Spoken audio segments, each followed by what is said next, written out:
कुछ माह पहले बीजापुर और तेलंगाना के सीमावर्ती इलाके में एक बहुत बड़े पहाड़ी जिसका नाम कर्रेगुट्टा है, उस पहाड़ी पर एक बहुत बड़ा ऑपरेशन चला। ये ऑपरेशन लगभग 20 से 22 दिनों तक चला, जिसमें 20 से 25 हज़ार की संख्या में सीआरपीएफ, कोबरा, एसटीएफ, डीआरजी के जवानों को तैनात किया गया। इस ऑपरेशन में बहुत सारी सफलताएं मिली। इसमें बहुत बड़ी संख्या में माओवादी भी मारे गए और बहुत बड़ी मात्रा में माओवादियों के हथियार बनाने की फैक्ट्रियां भी बरामद की गई।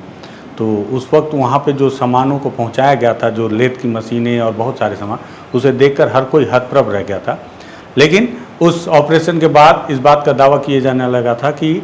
कर्रेगुट्टा जैसे हिल्स, जिसे माओवादी अपना सबसे सुरक्षित पनाहगार मानते हैं, उसे अब जवानों ने अपने कब्जे में ले लिया है। लेकिन अभी एक नया ऑपरेशन हुआ और इस ऑपरेशन के बाद जो बरामद हुआ, उसके बाद फिर से जवानों को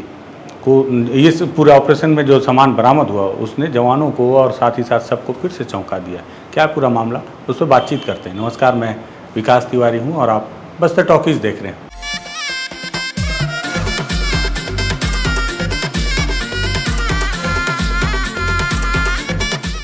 दरअसल कर्रेगुट्टा हिल्स में एक बहुत बड़ा ऑपरेशन चला। ये तो मुझे ऐसा लगता है कि माओवादियों को भी इस बात का इल्म नहीं था कि ऑपरेशन इतना बड़ा हो जाएगा, क्योंकि माओवादियों ने सबसे पहले उस इलाके को, कर्रेगुट्टा की पहाड़ियों के चारों तरफ बहुत बड़ी संख्या में आईडी बम लगा रखा था। इसको लेकर उन्होंने प्रेस नोट भी जारी किया। मुझे तो ये भी संदेह था कि ये माओवादियों के द्वारा एक ट्रैप भी हो सकता है कि उन्होंने प्रेस नोट जारी करके बताया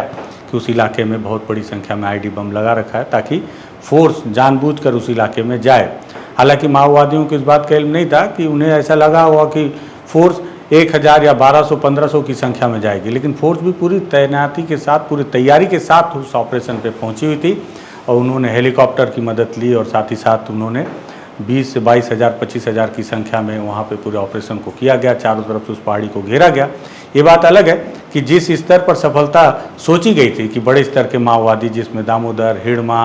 और चंद्रन्ना जैसे कई बड़े माओवादी नेताओं की उपस्थिति की सूचना थी, वो भी उस मुठभेड़ में मारे जाएंगे, ऑपरेशन में मार गिराए जाएंगे, लेकिन ऐसी सफलता जवानों को मिली नहीं। लेकिन फिर भी जो हथियार बनाने की फैक्ट्रियां मिली, वो बड़ी सफलता बताने के लिए जवानों को काफ़ी थी। जवानों को भी लगा, सरकार को लगा वो हिल्स अब जवानों के कब्जे में। लेकिन बीते दिनों बीजापुर के गुंजेपर्ती के इलाके से फिर से एक ऑपरेशन लॉन्च किया गया और इस ऑपरेशन में जो सामान बरामद हुआ उसी पहाड़ी के इलाके में, उसने फिर से सबको हतप्रभ कर दिया। आप तस्वीरों में देखिए। दरअसल अगर आपको याद हो तो इसी तरह की तस्वीरें आपको जब कर्रेगुट्टा ऑपरेशन हिल्स के बाद सीआरपीएफ के डीजी ने बीजापुर में एक प्रेस कॉन्फ्रेंस आयोजित की थी, तब उन्होंने इस तरह की तस्वीरें दिखाई थी और क्या क्या सामान बरामद किया गया था वो भी बताया था। लेकिन अब एक बार फिर से एक बड़े ऑपरेशन में किस तरह की सफलताएँ मिली हैं और ये जो मशीनें मिली हैं वो चौंकाने वाली क्यों हैं, ये बता रहा हूँ। दरअसल पुलिस ने इसको लेकर एक प्रेस नोट जारी किया, जिसमें उन्होंने बताया कि बीजापुर के थाना उसूर के क्षेत्र अंतर्गत एफओबी गुंजेपर्ती क्षेत्र के जंगल में सुरक्षा बलों के द्वारा की गई संयुक्त कार्रवाई में माओवादियों द्वारा जंगल में छिपाकर रखा गया हथियार और विस्फोटक तैयार करने के उपकरण व अन्य सह उपकरण और भारी मात्रा में विस्फोटक सामग्रियों का डंप बरामद किया गया है। इस पूरी कार्रवाई में कोबरा की 205, सीआरपीएफ की 196 यंग प्लाटून बस्तरिया और सीआरपीएफ की 229 बटालियन की मुख्य भूमिका रही है। साथ ही साथ इसमें डीआरजी के भी बलों की उपस्थिति रही होगी, क्योंकि उनका जिक्र इस प्रेस नोट में नहीं। लेकिन जब जवान उस इलाके की घेराबंदी करके जब गहन सर्च किए तो उन्हें उस इलाके से सामान क्या क्या बरामद हुआ है। Lathe machine, electric generator, water pump, electric cutter, भारी उपकरण जैसे हाइड्रोलिक सिलेंडर, जैक्स, स्पूलर और मोटर पार्ट्स, साथ ही साथ औद्योगिक उपयोग की वस्तुएँ जिसमें wire, tool box, drill bits, container, steel के प्लेट्स, ये सारी चीज़ें और विस्फोटक सामग्री, निर्माण सामग्री और बहुत बड़ी मात्रा में दवाइयाँ भी बरामद की गई हैं। बरामद सभी उपकरणों और सामग्री को सुरक्षा मानकों के अनुसार नष्ट किया गया, क्योंकि इन सभी सामानों को लेकर मुख्यालय तक ला पाना बहुत कठिन काम था, जिससे कि माओवादियों की संभावित बड़ी साजिश को विफल भी किया गया है। यह कार्रवाई माओवादी नेटवर्क को कमज़ोर करने की दिशा में एक महत्वपूर्ण सफलता जवानों के द्वारा मानी जा रही है। लेकिन वहीं दूसरी ओर आप सोचिए कि हर कोई सोच रहा था कि इतनी बड़ी बड़ी लेथ मशीनें कर्रागुट्टा के हिल्स तक कैसे पहुंचाई गई होंगी माओवादियों के द्वारा, कैसे उस इलाके तक उन वजनी सामानों को, क्योंकि जब जवान उस कर्रेगुट्टा हिल्स में चढ़ने की कोशिश कर रहे थे तो उन्हें भी बहुत सारी दिक्कतों का सामना करना पड़ा। इस ऑपरेशन में कई जवान घायल भी हुए थे और इस ऑपरेशन के बाद कई जवानों ने भी अपनी आप बीती बताई कि कैसे वहाँ पीने के लिए पानी के लिए तरसना पड़ रहा था। हेलीकॉप्टर से मिनरल वाटर पहुँचाए जा रहे थे जवानों तक, खाद्य सामग्रियाँ भी हेलीकॉप्टर की मदद से पहुँचाई जा रही थी और हेलीकॉप्टर लगातार वहाँ पर निगरानी रख रहा था कि माओवादी कोई मूवमेंट ना करें और कोई अटैक ना कर दें जवानों के ऊपर ऑपरेशन के दौरान। तो चारों तरफ से निगाहें रखी जा रही थी, निगरानी रखी जा रही थी, ड्रोन की मदद ली जा रही थी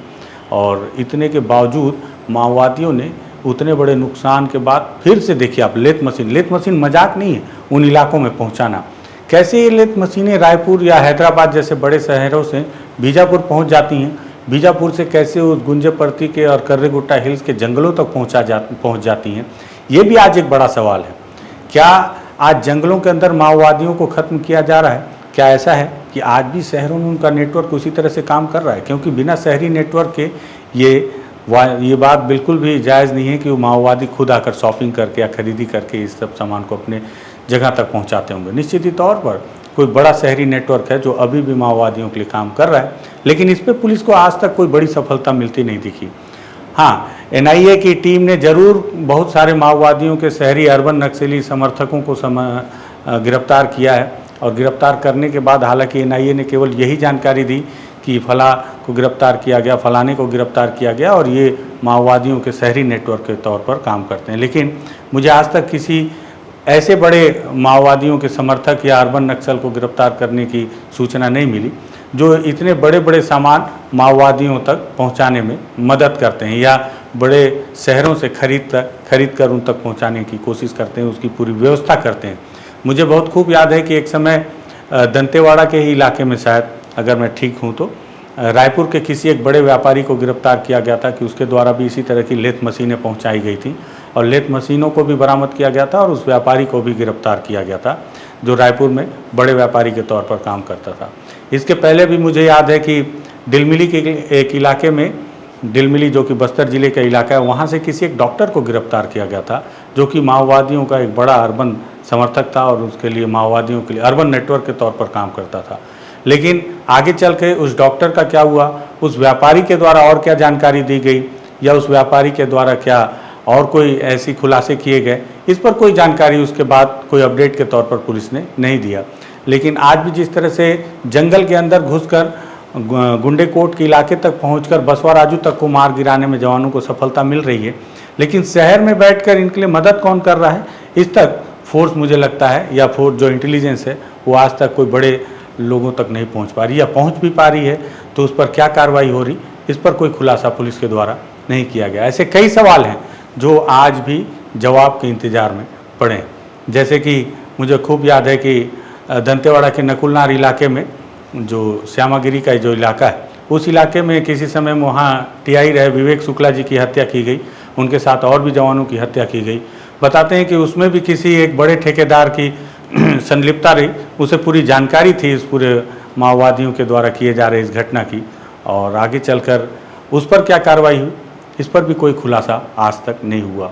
तो बहुत सारी चीज़ें हैं जिसके सवाल के जवाब नहीं मिल पाए हैं आज तक कि आखिर शहर से कौन माओवादियों को मदद करता है, अपने मकसद के लिए करता है या अपने मतलब के लिए करता है या अपने लाभ के लिए करता है, ये तो जांच के बाद होगा, लेकिन इन पर खुलासा कभी होता मैं देख नहीं पाता हूँ। तो इन सारी चीज़ों को देखकर मन में लगता है कि संख्या में माओवादी मारे जा रहे हैं, विचारधारा में क्या माओवाद खत्म हो रहा है या नहीं, इसलिए मैं हर बार इस सवाल को उठाता हूँ। ये सारे सामान की जो तस्वीरें आप देख रही हैं सीआरपीएफ के जवानों ने हम तक पहुँचाई है और मुझे लगा कि ये चौंकाने वाली जानकारी है, इसे अपने दर्शकों को इससे ज़रूर रूबरू करवाना चाहिए, इसलिए मैं ये वीडियो आपके लिए तैयार कर रहा हूँ। पसंद आए तो शेयर कीजिएगा, बस्तर टॉकीज़ को सब्सक्राइब कीजिएगा। धन्यवाद।